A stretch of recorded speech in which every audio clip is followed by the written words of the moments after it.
கர்த்தருக்கு ஸ்தோத்திரம். யெகோவா ஷம்மா என்ற பெயர் அழகானது மற்றும் சக்தி வாய்ந்தது.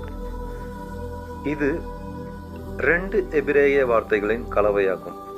யெகோவா என்பது எபிரேய மொழியில் கர்த்தர் அல்லது கடவுள் என பொருள்படும். இது கடவுளின் இருப்பு மற்றும் அதிகாரத்தை குறிக்கிறது. ஷம்மா என்பது அங்கே அல்லது அந்த இடத்தில் ஒரு குறிப்பிட்ட இடம் அல்லது சூழ்நிலையில் கடவுள் இருப்பதை குறிக்கிறது.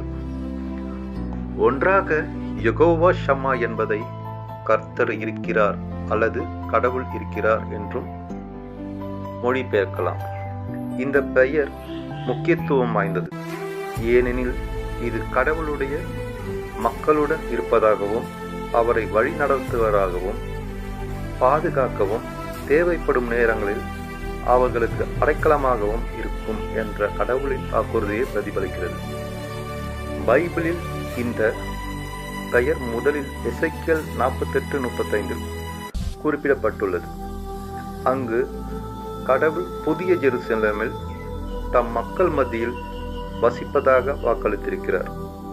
சவால்கள் மற்றும் நிச்சயமற்ற நிலைகளுக்கு மத்தியிலும் கடவுள் எப்பொழுதும் நம்முடன் இருக்கிறார் என்பதை நினைவூட்டுகிறது.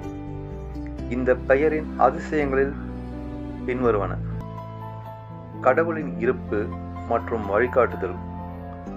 ஒருபோதும் நம்மை விட்டு விலகுவதும் இல்லை, நம்மை கைவிடுவதும் இல்லை என்ற அவருடைய வாக்குறுதி நம்மை விடுவிக்கவும் பாதுகாக்கவும் அவருடைய சக்தி, அவரது மக்கள் மீது அவரது அன்பும் அக்கறையும் நம்மிடையே குடியிருந்து நம் கடவுளாக இருக்க வேண்டும் என்ற அவரது விருப்பம். யெகோவா ஷம்மா என்ற பெயர் நம் வாழ்வில் கடவுளின் பிரசன்னத்தை ஒரு ஆசீர்வாதமாகவும் நினைவூட்டுவதாகவும் இருக்கட்டும். கர்த்தருக்கே மகிமை உண்டாவதாக. Praise the Lord.